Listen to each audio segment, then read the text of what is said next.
All right, welcome everyone. This is David Morgan with another chapter. I'm not sure where I'm going to put this, but I've done 30 podcasts on the crypto conspiracy, and I don't remember even the last one, probably well over a year. In fact, I'm sure it is. And I've got Gonz Shimura with me. I might have mispronounced your name. So, Gonz, I'm going to ask you to kind of introduce yourself to my audience. We've known each other for quite some time. I know you've interviewed me, I think, a couple times. I think you even put a film clip of me in one of your videos. And recently I realigned with you because you're back on YouTube finally. So congratulations on that. We know you must be doing the right thing if they exited you from YouTube. You know, that's a badge of honor as far as I'm concerned. So let's just start off with a little bit about who Gonz Shimura is. And then we'll get into the fourth, I think, Age of Deceit, number 4, which is absolutely fascinating. I want to kind of hone in on that one thing, but that one thing is going to take at least 45 minutes or so. So take it over, please. Yeah, absolutely. Well, my name is Gonz. I run the Face Like the Sun YouTube channel, which is just back, as David mentioned. The channel, I started it in 2011. So it's been a long time since we started publishing content. Basically, I started the channel to analyze world events, and truly at the time, it was simply the New World Order.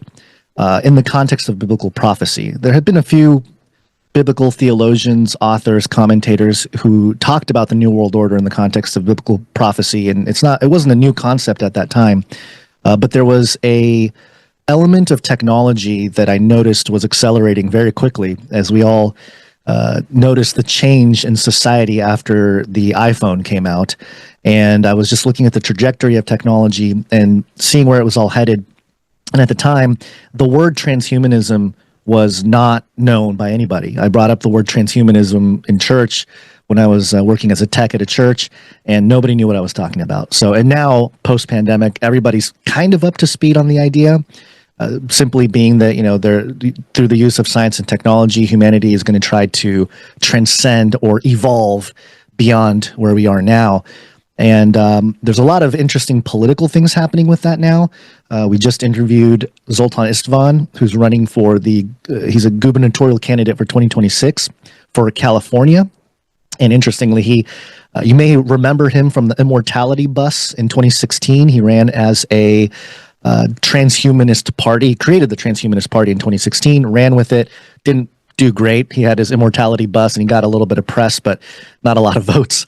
And then in 2018, he ran for governor of California under the Libertarian Party, which did not work out for him either. And then in 2020, he ran for president again as a Republican.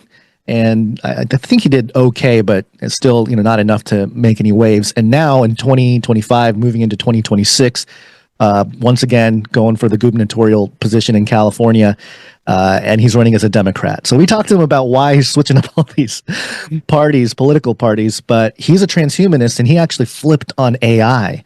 He used to be very pro-AI, now he flipped. And I bring that up because, number one, it's kind of top of mind because we just interviewed him, but also because we've been talking about AI, transhumanism, and the context of biblical prophecy, how it all looks, and not coming to any hard conclusions on anything, but truly just in the spirit of being a watchman, looking over the horizon, seeing what's coming. I think we're on record in 2012, I believe, saying that, hey, they could lock down the world. They can release some kind of genetically engineered virus or something, or bioengineered virus, and lock down the world, and they can have controls in place for some kind of treatment for that virus. And so, if you're in that world and you were thinking in that way 10, 12 years ago, you were thought as absolutely insane and crazy. Now it's become very mainstream.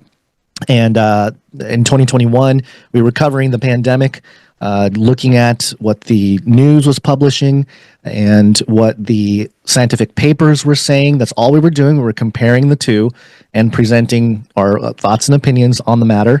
And we were obviously labeled, like many people were in that period, as medical misinformation.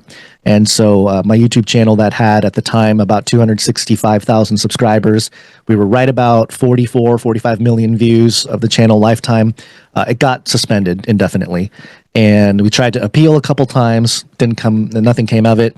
And this last year, or I guess not even last year, the last, 3 or 4 months, I started noticing other people who had their channels banned get their channels back. And so the word got out that if you reapply to, I don't know, I guess pushback or not pushback, but what's the appeal? That's the word I'm looking for. Appeal the suspension.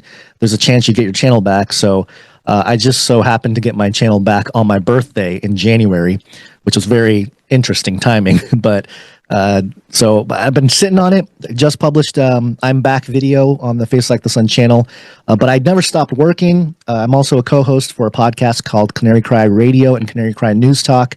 And myself and my co-host Basil, we've been covering all the world events and news from a biblical lens a couple times a week, live stream. And so we've been doing that, and we've been publishing all kinds of content. And it's a blessing, but also we have a good time. We laugh about what's going on, because you're either going to laugh or cry when you start learning what's really going on.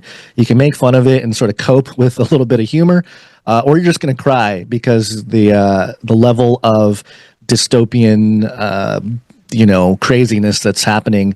And it's quiet because it's technology. It's a quiet thing that's happening where unless you're talking about it, it's all just kind of happening under the hood, behind the screen, in software and ones and zeros, and it's hard to pin down.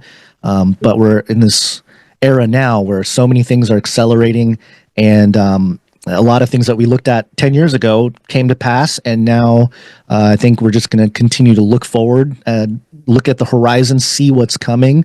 And that's where Age of Deceit 4 and crypto and all these things come in. I've been investing in crypto since 2017 or so. And it's one of those investments where, I have a split type of approach to it, where I understand where the technology might be headed in terms of a more nefarious or a less desirable type of system. People talked about a cashless society for a long time. Hey, we're going to go to a cashless society. And I'm sure David, as the silver guru. I don't know if you still go by that name, but as much as anybody else that the cash system is not necessarily all that it's cracked up to be. So I found it interesting that so many people were defending cash. Like, we got to keep the cash system. It's like, I don't know if that's the thing you got to do, but certainly the digital system is it's both revolutionary in the sense that it goes against the fiat system, but also it's bringing in all types of control mechanisms for the social engineers, and ultimately what we believe is a spiritual issue, the principalities and powers behind the people that run society, that may be whispering into their ear or influencing them to make decisions that maybe appears to be the right thing to do in the context of corporatism or profit margin or something like that, but ultimately it's just very bad for human society, for the psychology of the masses, for the emotions of the masses.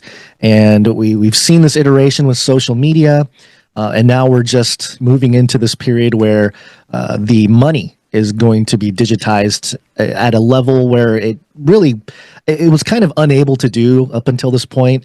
Of course, they've been working on something like a Bitcoin and the basic tenets of cryptocurrency for a long time, digital money for a long time. There were some problems that Bitcoin solved regarding the computer science of it all.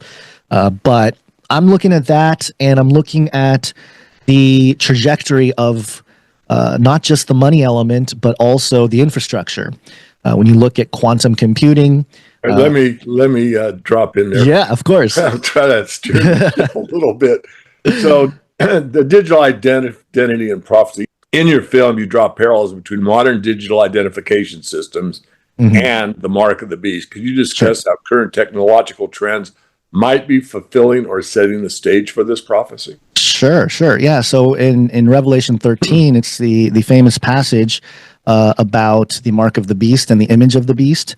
And, one thing I would like to emphasize is that the mark itself, the traits that are described in the Bible, it's pretty straightforward. It's a mark on your right hand or your forehead, and you can't buy or sell without it. And I think most people are up to speed on that part of it. And I think certainly there are technologies that can facilitate that now. There's nothing that doesn't.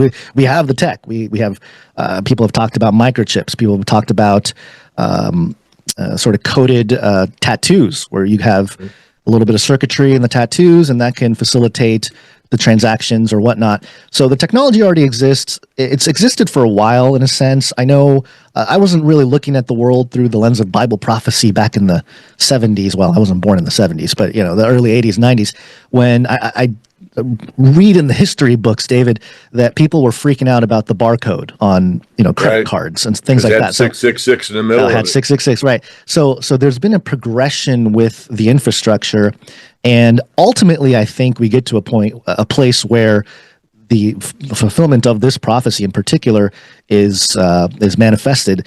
But I bring it up because the important thing is that you got to look at the whole chapter. You should never read one verse out of context. So you look at it, there's a lot going on in that chapter that I won't dive into here, but there's the first beast. It's a conglomerate of different animals. There's a horn that's described, some say is the Antichrist, an individual who leads this beast.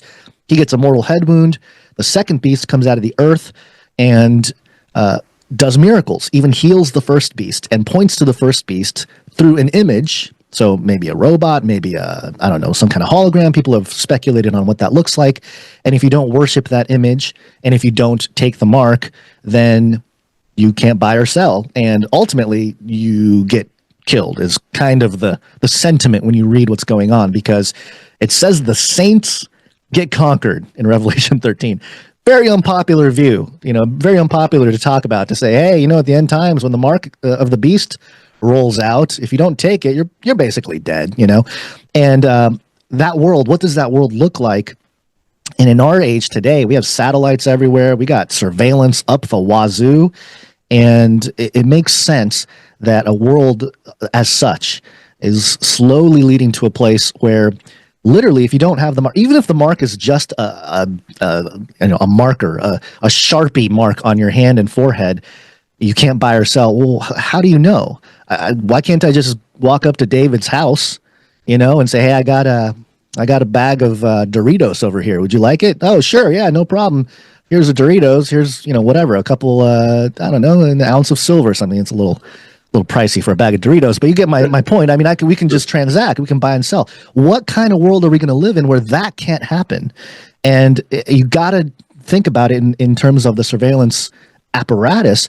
It must be at a place where every single person, almost every molecule is being tracked. And we're not there yet in terms of a actual technological surveillance system of that level.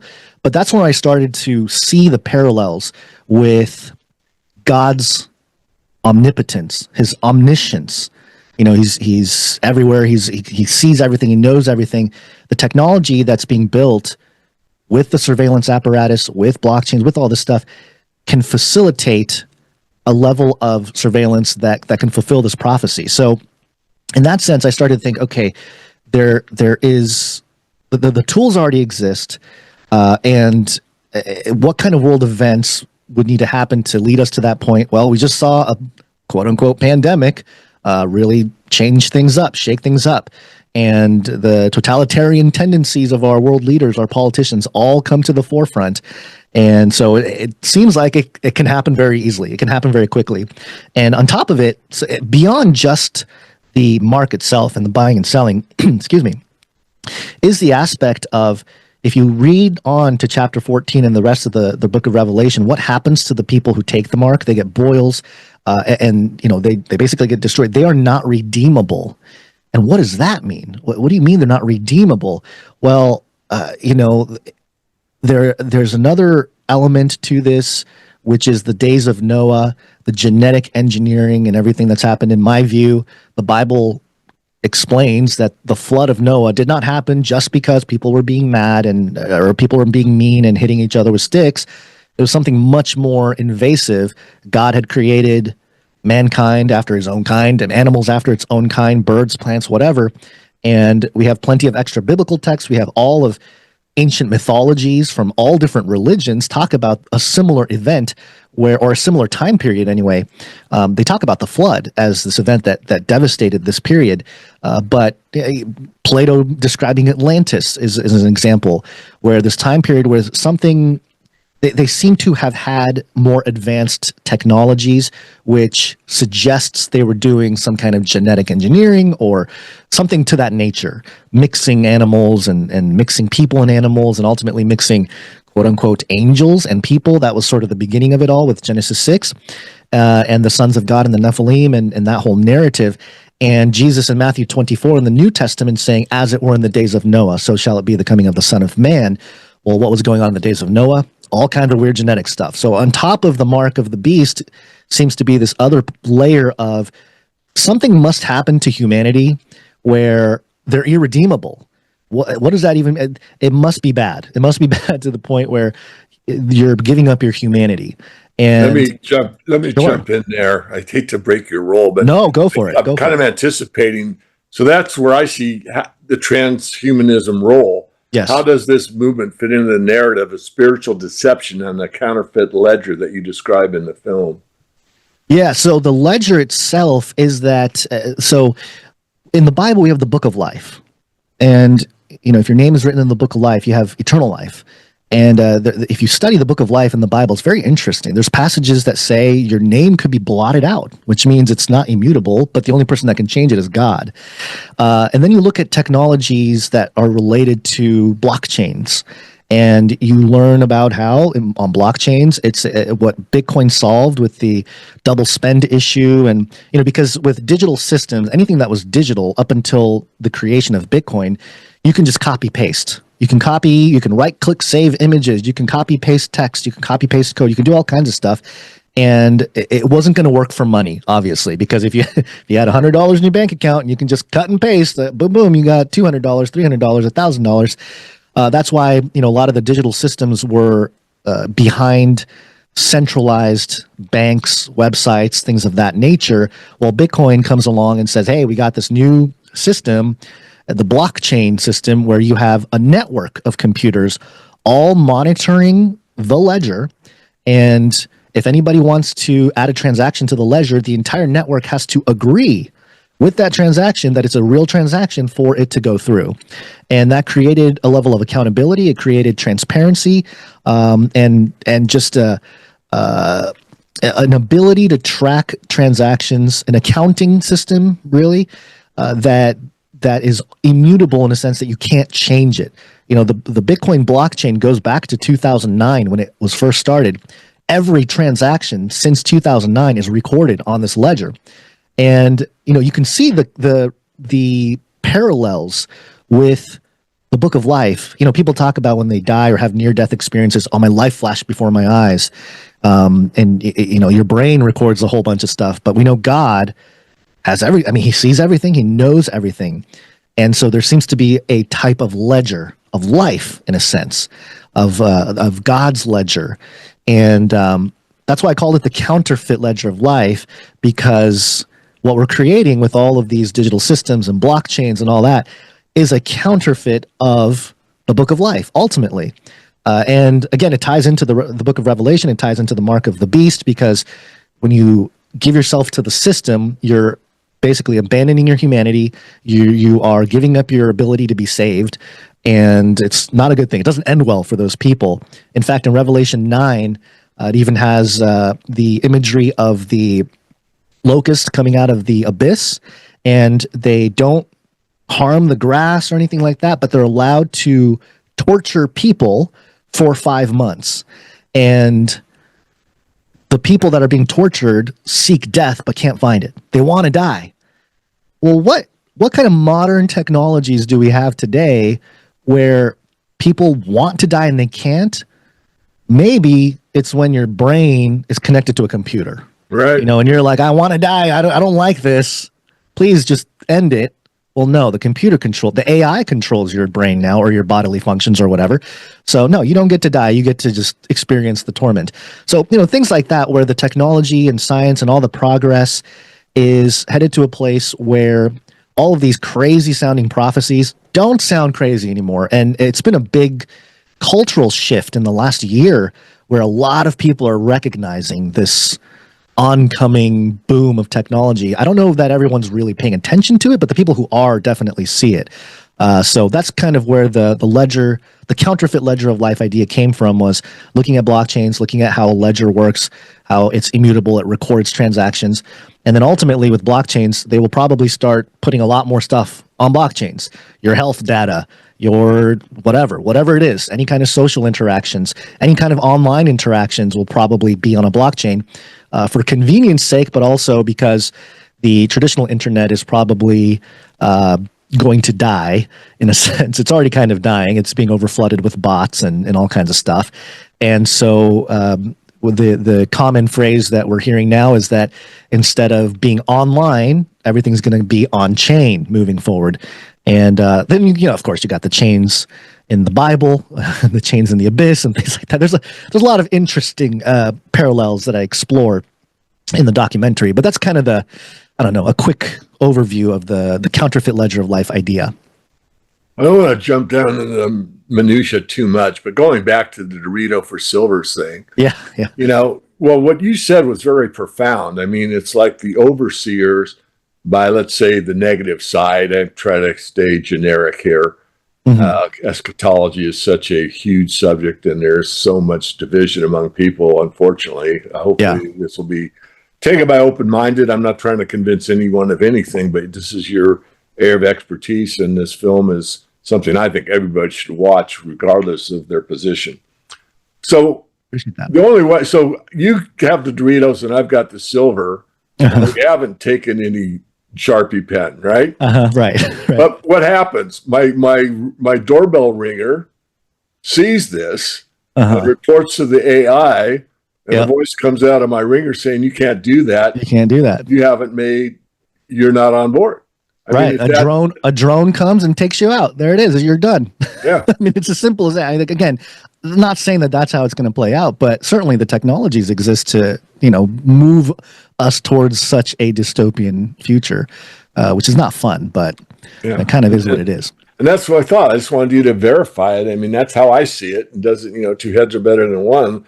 All right. So next up, media and perception. What role do mainstream media and popular culture play in shaping public perceptions for the acceptance of these technologies and ideologies?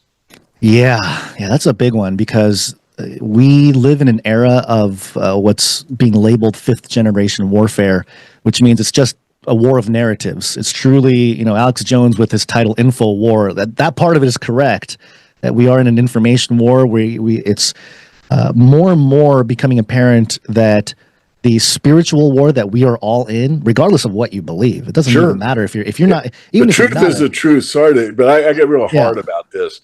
Yeah. Because, as Ayn Rand and others have said, you can ignore the whatever, but you can't ignore the results of what's actually happening. I mean, basically you can ignore the truth, but you can't escape the consequences of it. Right. Yeah. So in that fifth generation warfare context, the news media obviously is a vehicle to, spread propaganda, spread fear, make the masses move in a certain way. Now, we live in an interesting time, David, because mainstream media has been so thrashed in the last 3 or 4 years. And it really started in earnest with Trump. I would say in 2016 is when, the first cracks started showing publicly at a mass scale. There were plenty of people before then that were calling out the mainstream media, but they weren't getting the kind of attention they do now. But now the mainstream media is almost like a necessary dying thing, but also the alt media, which has become almost mainstream. Alt media is huge now. You got, big players moving from mainstream media to alt media. You got your Tucker Carlsons and whoever, all these people that have moved. And now the narrative war, I believe, is there's a symbiosis going on with the mainstream and alt stream, right? So the mainstream media will say something, and alt media, they will jump on that to debunk it or whatever. And I've done that too. I've been part of that. But I'm starting to see a clear distinction between mainstream media, alternative media, and independent media, because alternative media is now being funded by, openly funded and supported by, intelligence agencies and whatnot. So that's one thing. In terms of this technology, I believe that everything is a social experiment for these people that run everything. So we just found out a couple days ago, as of this recording, that the first off, Trump signed a nuclear energy deal, I think an executive order. And right at that same time, news came out that I think it was Purdue University has the first successful digital twin of a nuclear reactor. And now that there's a nuclear reactor that is running totally on AI, and it's more accurate than, whatever, all the things they would say for energy efficiency. Now, what's not being talked about is how I think these nuclear reactors might be tied to Bitcoin mining, because I think Bitcoin is going to have a big part to do with the energy infrastructure. Maybe I could talk about that a little later. But the track of Bitcoin has been very interesting, because Bitcoin comes out in 2008 as a rebuttal against the financial system, right during the economic crash in '08. So timing is perfect, right? And then you have a period of skepticism and really no use really at the beginning. Then you have some skepticism. You have some real early guys moving some funds or whatever, buying pizza with it, whatever. We just had a Bitcoin pizza day where someone spent 10,000 Bitcoin on a couple pizzas to, get the economy of Bitcoin moving. But the news wasn't really talking about it. They were just kind of, oh yeah, some digital currency, it's whatever. And then Silk Road comes along, which was basically a dark web website where you can buy all kinds of nefarious things, drugs, you can get a hit on people. I mean, all kinds of terrible things. And the currency that was used for it was Bitcoin. And Ross Ulbricht, who started that website, I don't know that he participated in anything specifically illegal. He just started the website. He gets jailed. Now you have a martyr for the anarchist types who are pushing back against the system. And it's fascinating to look back now, because I know the silver bugs and gold bugs, they were very anti-Bitcoin. A lot of silver bugs and gold bugs are now pro-Bitcoin, because a lot of they preached a lot of the same tenets, the same sort of libertarian concepts.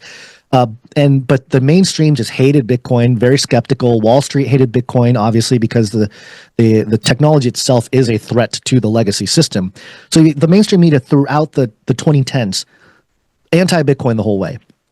Even Trump, I think I forget what year it was, maybe it was 2018 or 2019, says, I don't like Bitcoin, I like the US dollar, whatever, right? So even he was pushing back against it.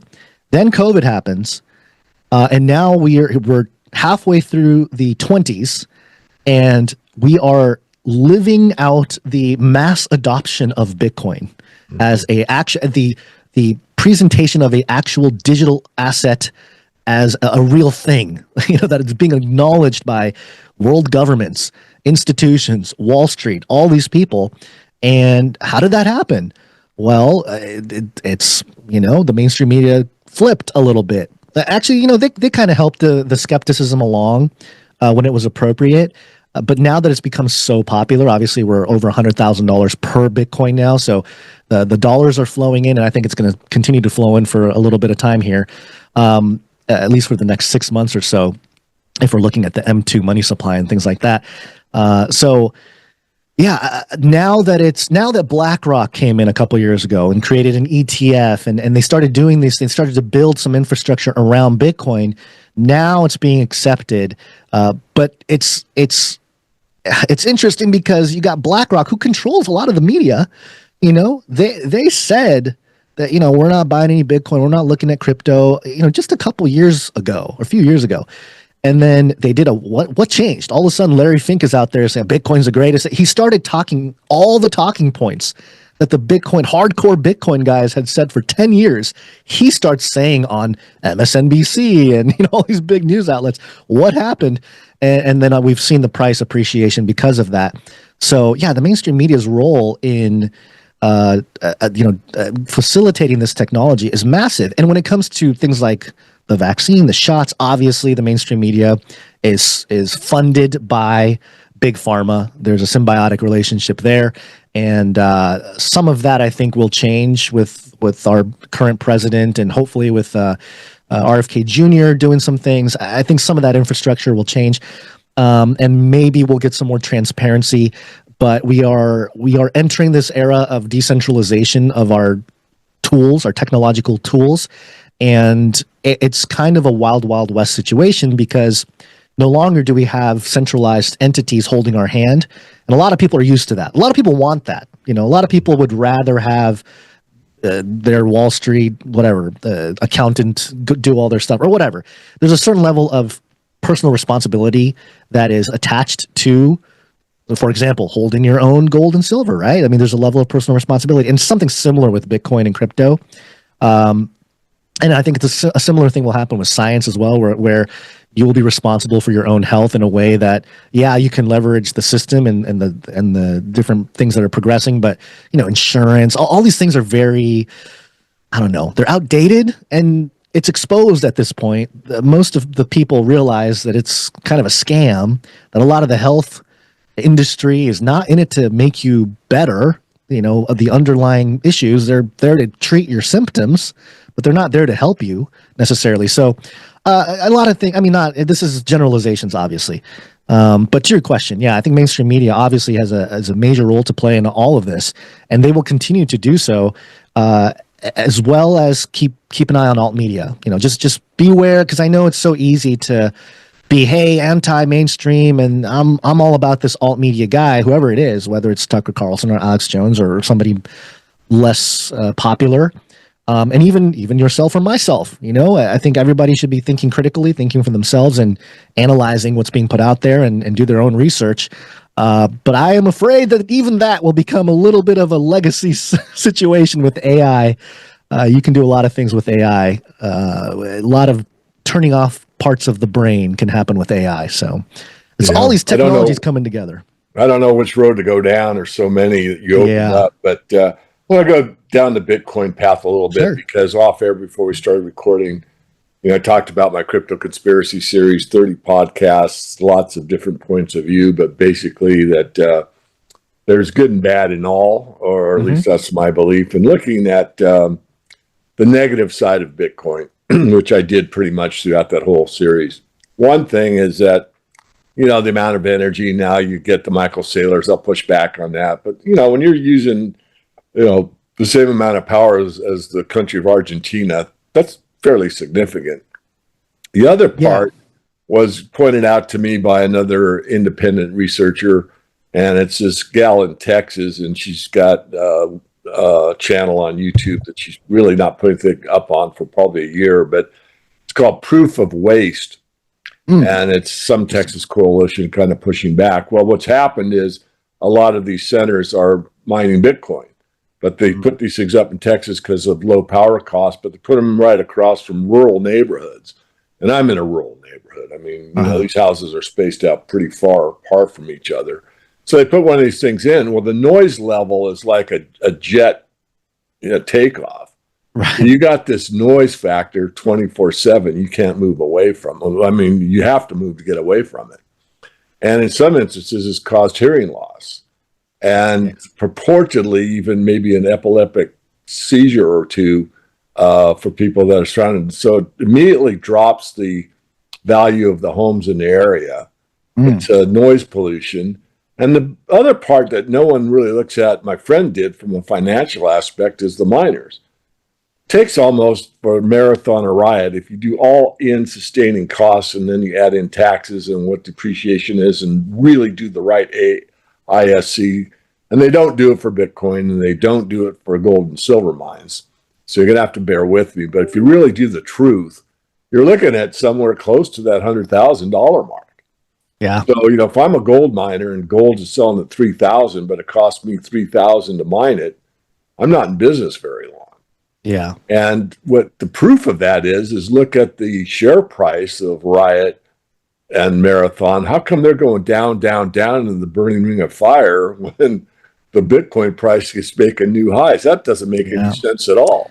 And they're diluting their shareholders. So I don't want to go down too far down that rabbit hole. I've studied a lot, 30 podcasts, but what do you see as the dark side of Bitcoin, or do you see a dark side of Bitcoin? Yeah, of course. I mean, you bring up all of the sort of the vulnerabilities, although the energy part of it, let's start there, because I think that's a big one.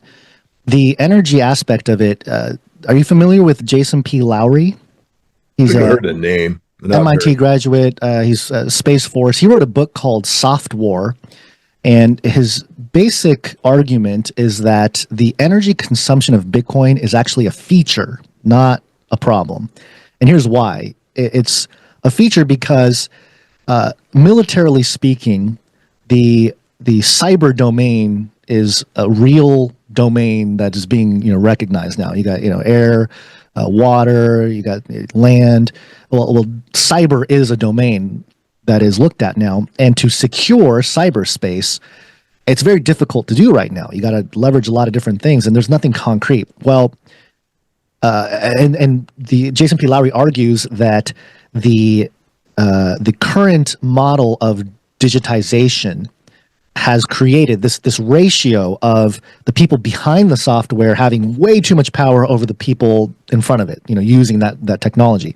And we've seen it play out with social media and things like that. It's Facebook, all the stuff that came to the surface this last decade, where the people running the software, again, just have way too much power. Well, if you make things that are digital have physical cost, like burning energy, then you wouldn't flippantly use it, right? Social media, boom, you can just I could just type my thing and blah blah blah blah blah, and post on a whole bunch of posts and reply.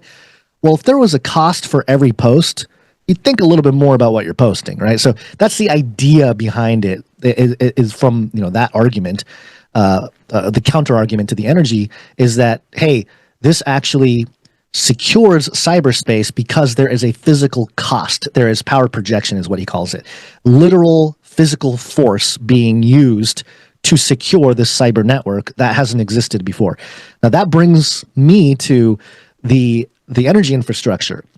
I think what we're going to have, and this may take some time. I don't know how long it's going to take, but this may this will likely eventually happen, where a lot of the nuclear reactors, like I mentioned earlier, a lot of mining itself, it's all going to be moved towards quote unquote clean energy, right? Because part of the incentivization for mining Bitcoin is, we need energy, so we need to use clean energy or renewable energy or whatever it is. I think El Salvador created a Bitcoin mining operation next to a volcano. So I think it uses like the volcano energy to mine. That's pretty creative. That's a little bit more creative. And so, ironically, a lot of what the left and the progressive have wanted with green, go green, all that whole campaign, ironically, is being carried out by people that are trying to progress this whole Bitcoin mining operation.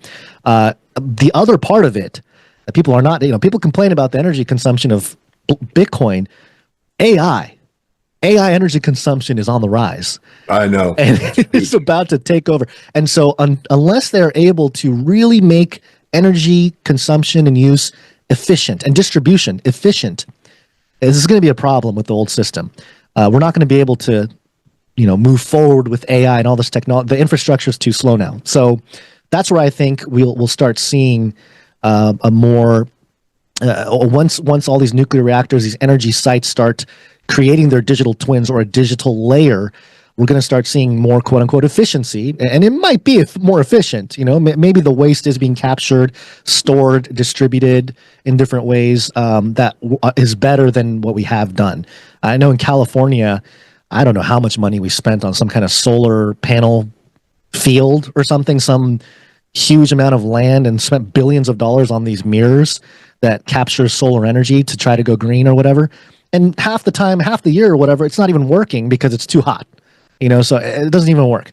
So a lot of these older systems just don't work. Now, I am saying all this as sort of just kind of stating the facts. I'm not saying it's good or bad, because, all the road to hell is paved by good intentions, right? So what may seem good at the time ultimately may work out for the negative. And so that's kind of the energy thing. What was some of the other stuff? You're talking about the miners, the centralization of the miners. Well, I'm just talking about any business in the capitalistic system, you got to make a profit or you're out of business. Right. Yeah. And, as much of a quote unquote, quotation marks capitalist as I am, I mean, in the last 10, at least 20 years, I've struggled with it in some ways because, my idea of, let's just say, washer and dryer, for example. My parents bought a washer and dryer when they got married. If you bought, Maytag, I mean, that thing will last your life. You might buy one more Right. set. And we could do that with automobiles, washers, dryers, refrigerators, but we don't. We do planned obsolescence because, like in the medical field that you alluded to, they don't want to cure you. They want a customer for life. So they're going to get rid of the systems by taking these pills and keep you hooked on them the whole time. And there may be a cure that is available, but that never comes to the fore a lot of times in Western medicine. I'm not talking about the alternative medical field. Right. So going back to capitalism, there's a lot about it that is not conscious capitalism, is how I refer to it.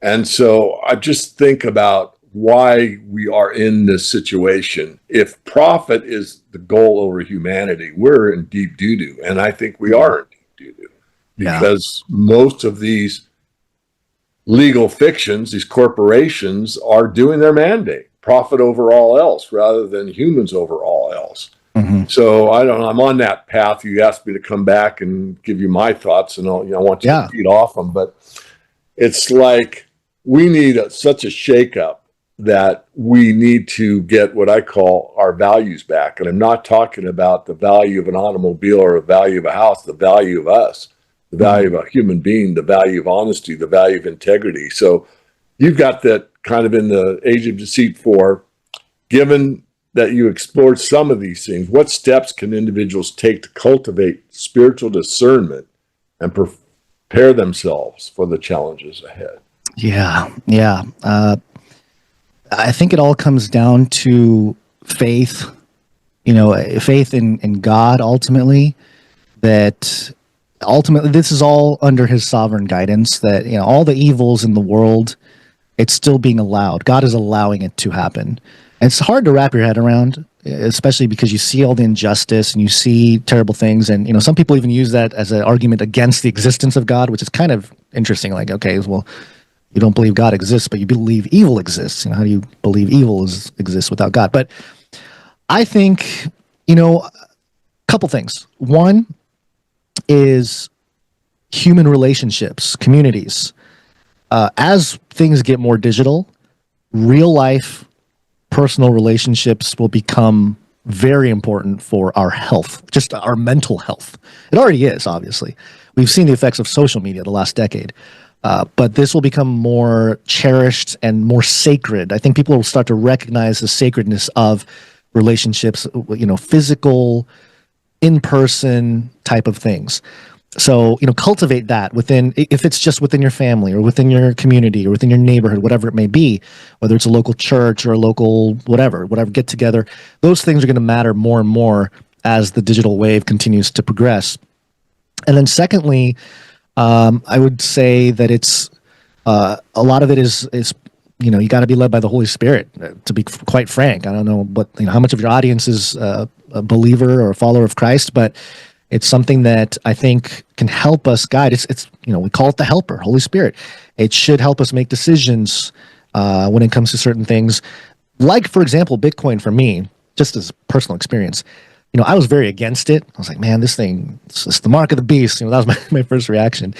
As I learned about it, I was like, okay, it's not all negative. There is some positive. There's definitely some negative, and there's some stuff to be concerned about. I mean, you can get into the name Satoshi Nakamoto, and, I'm Japanese, so I looked up the kanji of Nakamoto. Yes, there's a certain way you can kind of wiggle the words to make it sound like central agency or, central group or insider group.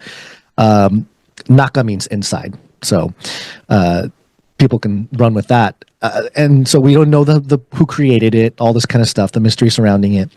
But the what I felt the Holy Spirit tell me was like, okay, throughout history, like throughout all of history, look even in the Old Testament, the Bible, throughout all of history, were there believers, were God's people sitting there avoiding everything of this world? Some people were. There were monks, sure. If you're called to be a monk and live in the mountains, sure. But I really thought about it, and I was like, no, they were in the world, not of it, right? So in that sense, I was like, okay, so maybe this is, and when I started looking at, investment stuff in the Bible too, there's a lot there too, the Dave Ramsey kind of stuff, right? So I was like, okay, there's a way to be wise about this without just calling everything evil. And even if it is, be wise as serpents, gentle as doves. So all these principles started to make sense in my head where it's like, okay, I'm going to do this as part of an investment strategy, and we'll see what happens. This is not all my money. It's not, and I've lost quite a bit, David. It's been pretty brutal. Like I was part of the Celsius network. I mean, I've gone through, I've earned my stripes, I would say. I would be better off if I put all that money in silver coins and just held actual silver coins. Like ultimately, that's the truth. But it's been a learning experience. I've learned through all of this, and it's shaped my role and what I feel called to do, which is a watchman to, warn the people, or at least tell the people what's coming. And so that calling is different for everybody. So in a sense, to prepare, that's really it. Just really seek God, form strong relationships with people in your general community or just people around the world. You can create relationships with people around the world. But I think, if the lights go out or if something shuts down or something, you're going to want people in your vicinity that you can sit with, to commune with, if you need to exchange food, whatever it may be, because we don't know what's going to happen. So that's a second thing. And then thirdly, really to just, seek the Holy Spirit for your personal calling. And I think all of that together will put you in a place where you'll see what's happening and, not be carried by every gust of wind, because it's so easy. And maybe you and I are jaded, been looking at this stuff for so long. And I know you've been looking at it. Yeah, you've been looking at it much longer than I have. And I feel it, I feel the fatigue. And sometimes I'm like, I don't even want to look at the news, but you look at it just to kind of understand that, okay, this is what they're presenting to the world. Then you can kind of dig deeper if you want to. But it's each person, I think they got to figure out what they feel called to do. When it comes to this stuff. And for me personally, my personal goals are to somehow figure out a way to have enough funds to buy a little ranch or something and have a place where I can be off grid, basically, and will I get there? I have no idea. At this trajectory, probably not, with the price of everything. But those are my personal goals. And I want to prepare personally for me and my family and my community. If something happens, we're good. Like, we're going to have the resources and the people here to just support one another in this community and everything. And so, it's multi-leveled, there's a personal level, there's a communal level, and there's spiritual level. So a lot of self-reflection, I believe, is necessary too. Like, you can't just dive into stuff and expect answers. You gotta get your reps in. So you gotta kind of live in it for a little while. But I think your audience are pretty in it, right? I mean, they're in it. We've done our best to focus primarily on the financial aspect, but nonetheless, all these things play together. And the bigger picture to me, I mean, if you said, give me one word at absolutely what are you living for more than anything else in the world, it wouldn't be gold and silver currency, it'd be freedom. I mean, one of my more popular videos talks about gold and silver, and when Bernanke was showing that silver round by Congressman Ron Paul at the time, and it was very interesting interaction. But I left that and I said, at the end of the day, it doesn't matter how much real money you have, gold or silver. If you've lost your freedom, you've lost everything. Yeah. You don't have the ability to say what you need to say. In other words, freedom of speech, publish what you need to publish. Yeah. In other words, freedom of the press. If you've lost that, this money means nothing. Yeah. And so anyway, I don't want to make this about me, but I'm a principled man, and you know me fairly well. So I want to circle back a little bit of what we talked slightly off air, and that's the Genius Act. I've just started about. Can you give us some info on that? Yeah, so I was trying to get an update on what happened with the Genius Act, because it's been a couple days since I believe it passed. I think it passed the House. Maybe it's the Senate. I don't know if it's fully law yet, but it's basically the Stablecoin Act and just some regulatory clarity on stablecoins. And stablecoins are, and I'm sure your audience knows this, it's a cryptocurrency that is one-to-one to usually the US dollar. I mean, you can make it a stablecoin to other currencies out there, but for the most part, it's the US dollar. And, for the last couple of years, we saw people like Ron DeSantis in Florida come out and say, no on CBDCs. CBDC is a central bank digital currency. No on CBDCs, and everybody rallied like, yay. And even people like me, I was like, yeah, it's probably a good idea. But even at the time, I think I have some receipts somewhere on X or something, or maybe on Canary Cry News Talk, where I said, yeah, okay, no CBDCs, that's great, but pay attention to stablecoins, because we have Circle, which is one of the biggest stablecoin issuers, USD Tether. They're another very massive issuer of stablecoins, and the stablecoins have been around for a while now. Oh, but there's been no regulatory framework, right? Why now? Why now all of a sudden? And I think it's because, number one, the fiat system has been crumbling for a while, but it's become way more obvious to your average Wall Street guy or average financial guy. They're seeing everything happen and going, ooh, it's not looking too hot for the fiat system. They're looking at geopolitics around the world, how Trump is, doing the tariffs. I think part of the tariffs is also a way to almost to test how much power Trump has, how much influence he has over a country. Because, man, he says one thing about the tariffs and those markets tank. It's crazy. It's like wild how much power he has in just a few words.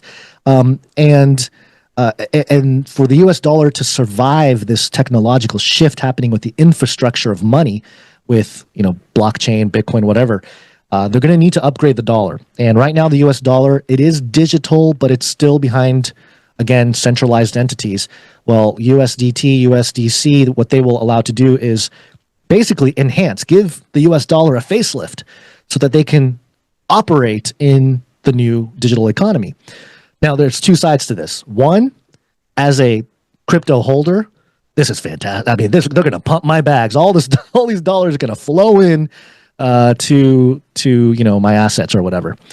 On the other hand, though, when you look at the bill, you look at the minutia, and you compare it, and you make a chart of like, okay, this is what a stablecoin is, this is what a CBDC is. Certainly, there are differences. For example, a stablecoin, you can handle your own stablecoin. You can hold it in your own wallet, as you can Bitcoin or Ethereum or whatever cryptocurrency. CBDCs would not be that way. It would be issued by the central bank, and so your wallet would be tied to the central bank. So there's a couple infrastructure things that are different. However, we've already seen USD, I think it was USDC, or maybe it was USDT, maybe it was Tether. There was a hack of a exchange a couple months ago. I want to say it was Bybit. It might have been another one. But when that happened, I believe it was Tether. I could get my details wrong here, but I think it was Tether. They came out and they stopped or blocked a wallet so that they couldn't move any more of their Tether, their USDT. And it was like, well, wait a minute. That's exactly what the CBDC would do. Right? And so in practice, even though in infrastructure it's a little different and there are some freedoms with stablecoin as opposed to a CBDC, in principle, what we're doing with the Genius Act is creating the exact same public-private partnerships that have existed for decades now that created the military-industrial complex.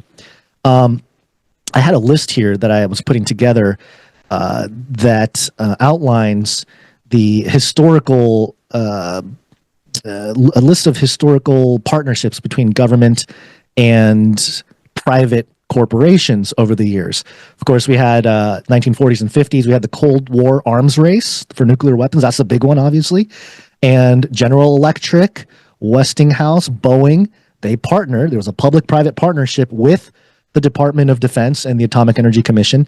And you can go down the list. The Apollo program, you got Vietnam War, stealth aircraft development, you got Lockheed Martin working with DARPA, you got Raytheon and DARPA. So the list is long. These government agencies working with corporations in what's called a public-private partnership, which you just logically think about it. It's like, wait a minute, a public-private partnership. What does that even mean? It's the public and private. It's a yes/no situation. Yeah, it's a completely opposite thing, but it's a partnership in that manner. So what they are doing with the Genius Act is the exact same thing they've been doing with the whole military-industrial complex model of governments partnering with corporations to facilitate.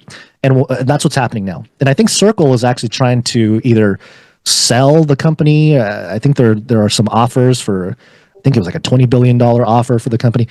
they know what's coming. They know what's coming. This whole big shift is happening, and so and it'll be interesting. The veneer of capitalism and free markets will be preached, because instead of a central bank digital currency that's issued by one entity, we're going to have several entities issuing their own stablecoins. We already have PayPal issuing their own stablecoin. We obviously, like I said, we have USDC, USDT. We're going to have, there are rumors that a collection of banks are going to start their own stablecoin. So this is going to be a competitive market. Ultimately, they're all trying to, get the favor of the government, right? And so in certain situations, let's say you're using USDC and you say something online that is against the political milieu. Well, if the government says, hey, shut down all the wallets or block all those wallets that said that, and they can tie it back to your account or your ID or whatever, then boom, they're going to facilitate that. And so it's not a direct connection between a central bank with your wallet, but the capabilities are pretty much the same. And that's kind of what the big message I want to get across is that it shouldn't be a moment of joy and adoption. And it's more like, ugh, I wish it was stayed a little bit more wild, wild west, because that way it's the less regulation is somewhat better. At least people, say that, at least in a libertarian kind of mindset. So it is messier, but it is more free. For freedom is really the ultimate goal. Then having no regulation is better than having regulation, because ultimately that regulation can be wielded in nefarious ways, and that doesn't always manifest right away. It may be 10, 20 years from now when that in practice gets rolled out. But again, it just depends. It depends on the cultural milieu of what's happening. It depends on what the governments want. It depends on who's in office. I mean, that's a big thing for America. So there's a lot of variables, but the groundwork for stablecoins, it's everyone's going to own stablecoins. If you own U.S. dollars, you're going to own a U.S. stablecoin in one way or another, whether it's the bank issued one or whether it's one of these other ones that have existed.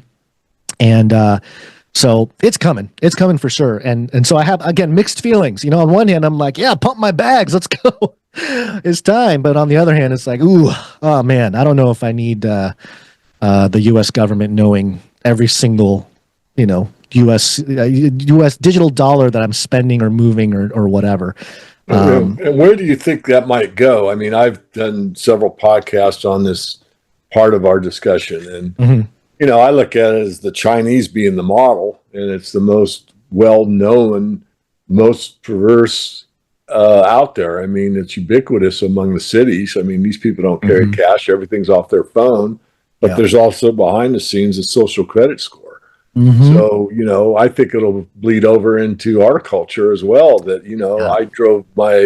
I burned too much petrol, and therefore, even though I've got that many digital credits in my wallet, I can't spend them on fuel because I drove too many miles last month. Do you think that's a part of the equation?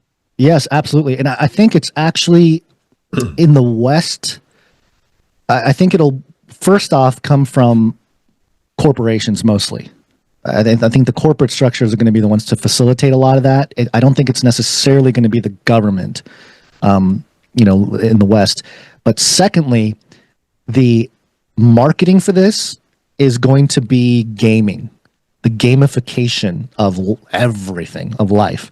I'm sure your audience, and I don't know if you've seen the movie Ready Player One. It's a futuristic dystopian film where you're in a virtual realm, and you got to fight battles in the virtual realm to have enough money to pay for food or whatever. Everyone's in these small little box homes, and so and that sort of world can definitely happen.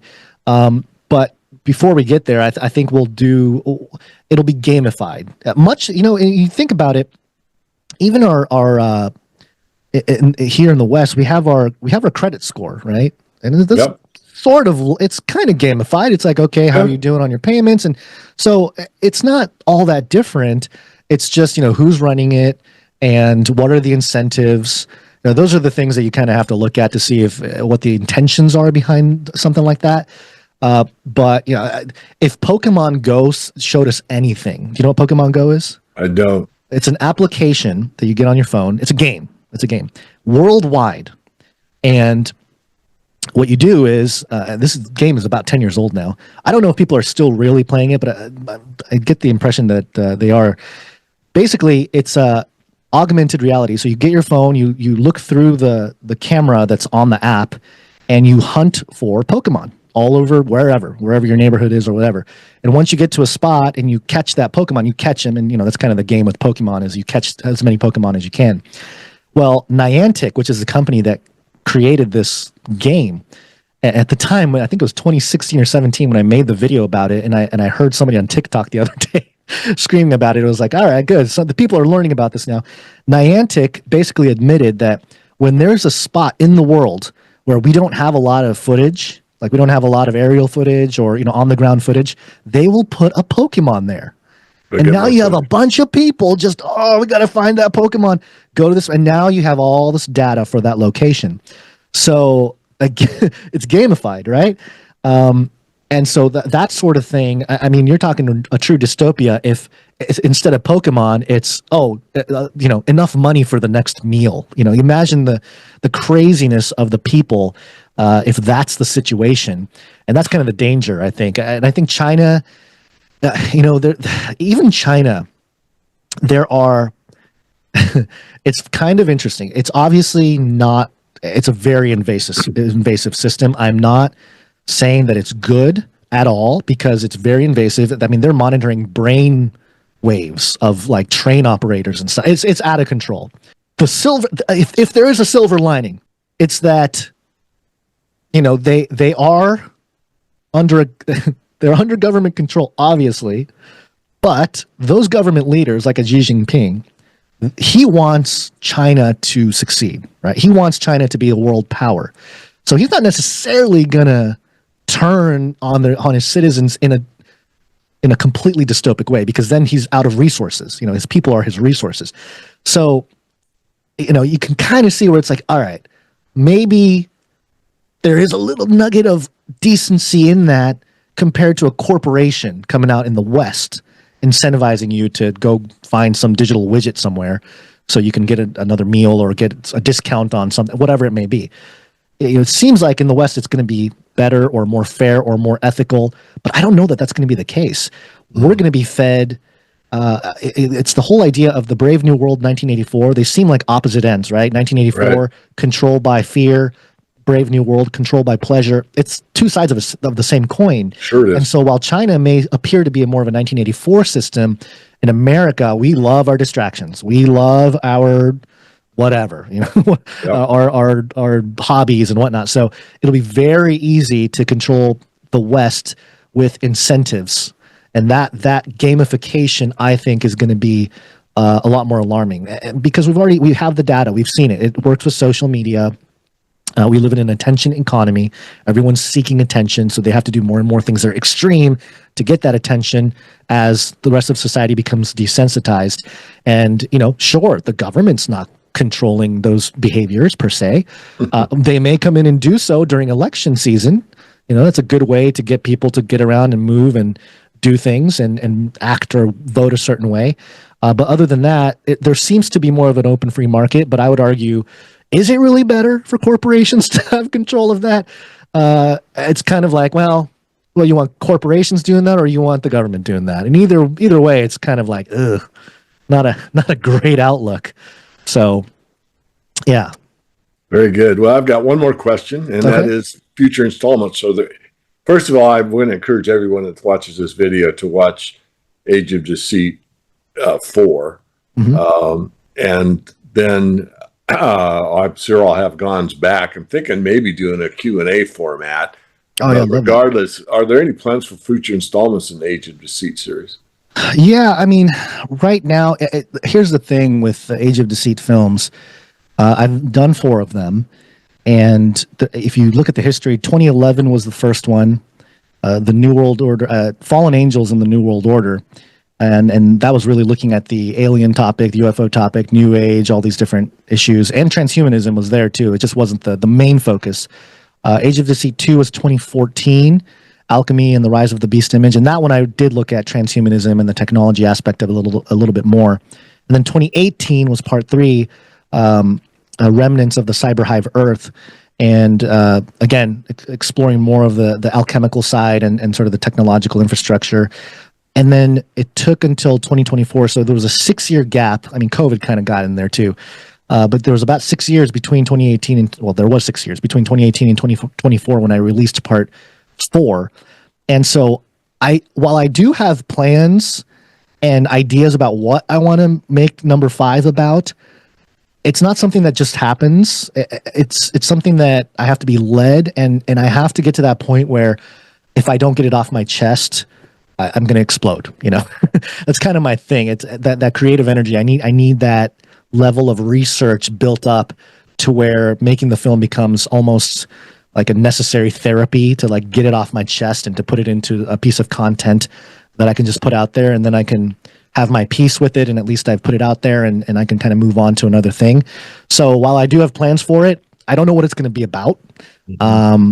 I think maybe I can do an addendum to this film because I look at the combination of blockchains, quantum computers, and AI, and how it's going to affect us in a way that is unforeseen. I don't think a lot of people are paying attention to it. A lot of scientific papers in the last 5 or 6 years have started talking about how not Bitcoin, but blockchains resemble biological systems, you know, like actual enclosed biological systems.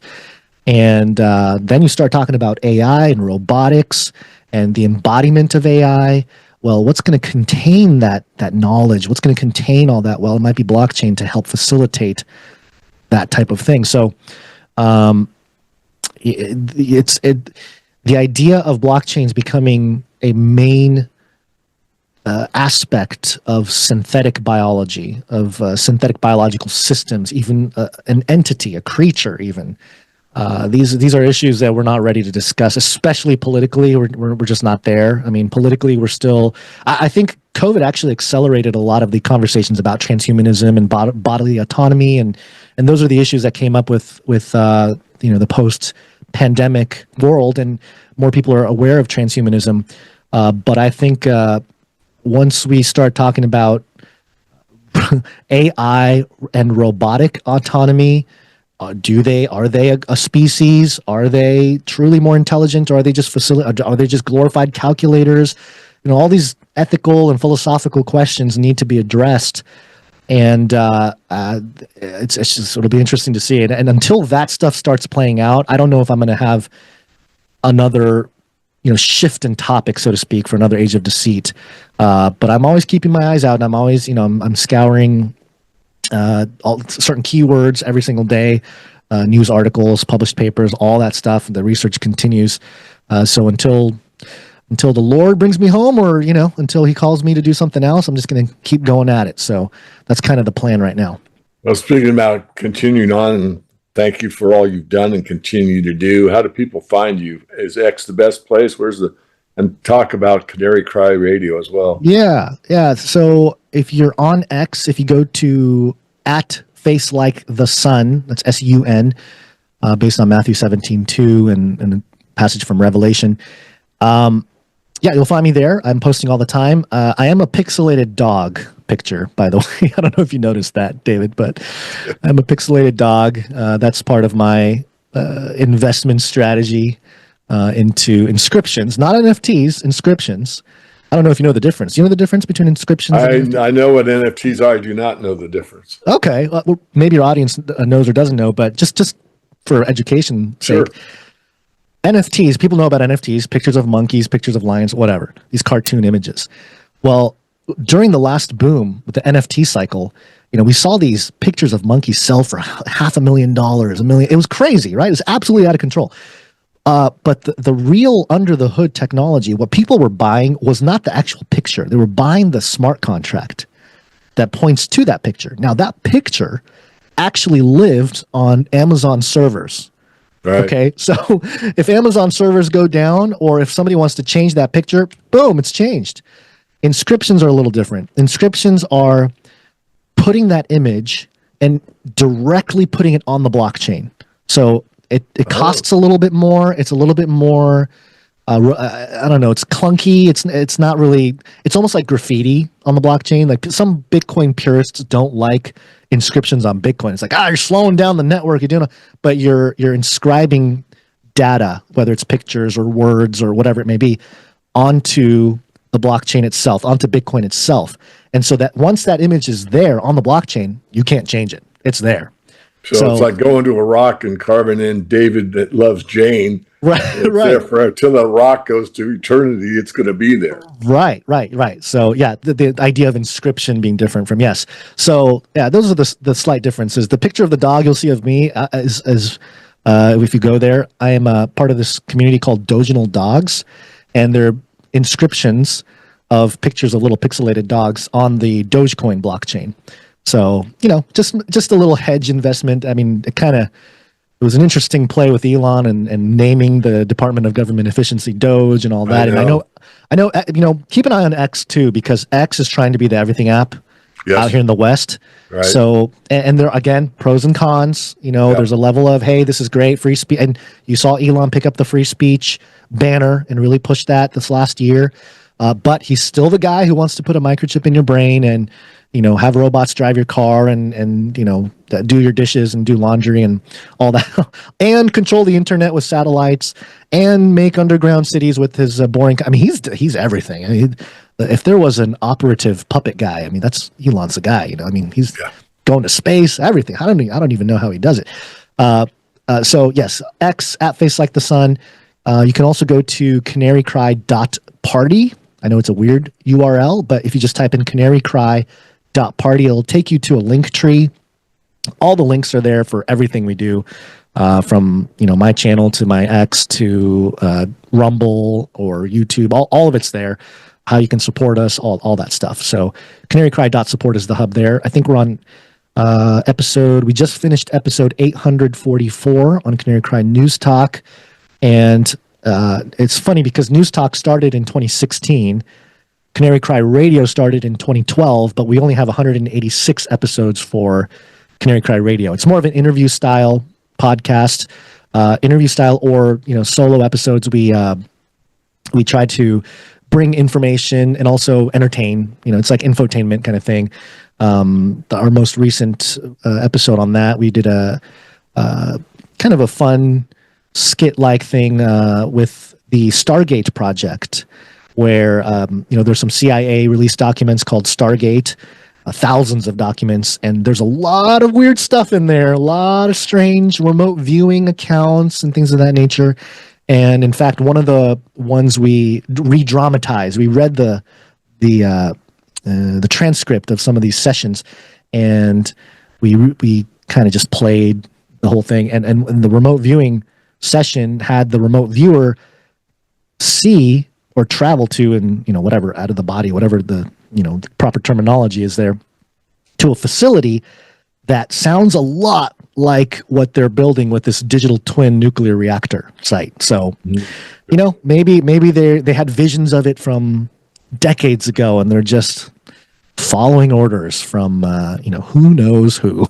But yeah, canarycry.party, Face Like the Sun on YouTube.